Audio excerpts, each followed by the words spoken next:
To my mind, there is one indisputable fact about Daemon X Machina. It looks fantastic. The living manga designs, Technicolor skied maps, glorious cartoon explosions, and endlessly stylish animations are beautiful, made more impressive because they're contained on the relatively underpowered Switch, but they're draped like a costume over the body of a game that pays homage to the golden age of Japanese mech shooters, particularly early Armored Core.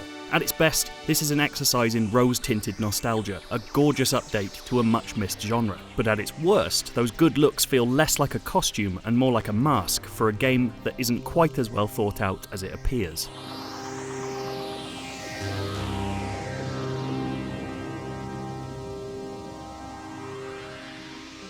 Like Armored Core, Daemon X Machina has a 1-2 rhythm, constantly bouncing between short, destructive missions and quieter moments where you'll make use of the funds and equipment you've earned to improve for the next mission. It's decidedly old school. Customization will likely take as long as those missions, and you'll agonize over paint jobs and decals for no reason other than personal satisfaction, helped by the fact that your mech is displayed with perfect selfie lighting in the hub hangar at all times. Once you finally decide that your mech, or arsenal as it's called here, is ready for combat, Daemon X Machina handles right too. It's walking tanks managing to communicate both physical heft and the freedom of high-speed flight.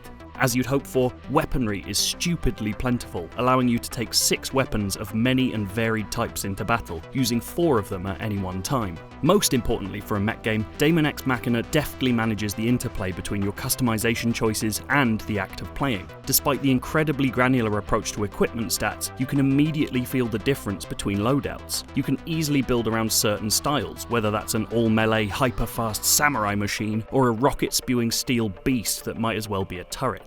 So yes, Daemon X Machina is a successful recreation of Armored Core's core, rekindling the mechanic-like thrill of piecing together a war machine that feels truly yours. But there's a fairly huge problem at the heart of all of this. None of this hard work really matters. While Developer First Studio has clearly put a great deal of thought into the framework of Daemon X Machina, the same can't be said for the meat of the game itself.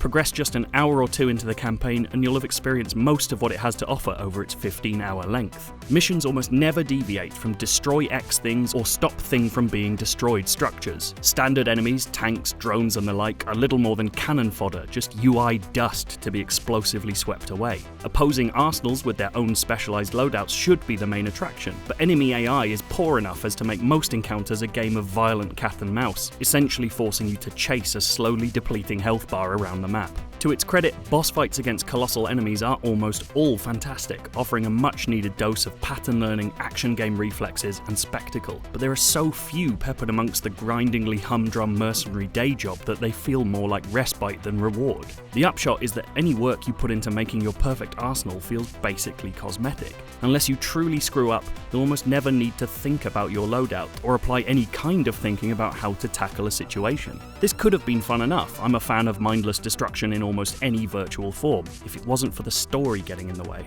Weapon safety mechanism released. All systems normal. Commencing launch. Daemon X Machina's story of a moon-based cataclysm and an AI uprising is all set up, little payoff. Your character's journey is told in fragments of text and cutscene as they join a world of mech-piloting mercs, each with a more one-dimensional personality than the last. I know some are ready to tell me that I shouldn't really care about the story in a mech game. The issue is that Daemon X Machina really wants you to care. Missions are regularly interrupted for long streams of meaningless, cliched banter between characters you haven't spent nearly enough time with to actually like. Worse, it spills into how missions play out. More than once I ran into moments where I could inexplicably no longer damage an enemy while they could still damage me, only to realise it was because the dialogue hadn't caught up with the action and I was just waiting for a cutscene to kick in. All of these problems are annoyances rather than breakages, but the cumulative effect of flat missions and constant interruptions wore me down. It feels a little like the developer spent so long trying to recreate the shape of games gone by that it forgot to make much of the actual game to go with it, choosing padding over product. Like a mech without a pilot, Daemon X Machina is a beautiful shell, with not enough to fill it, simultaneously proving that there's life in this old genre, but failing to inject much of interest beyond the base level. I was thrilled by the opportunity to truly micromanage a mech for the first time in a long while, but there just wasn't enough to do with my creation once I was done with the tinkering. If you like that review, maybe you just like reviews in general. Well, you're in luck. We've got loads of the things. Click here now for a few more.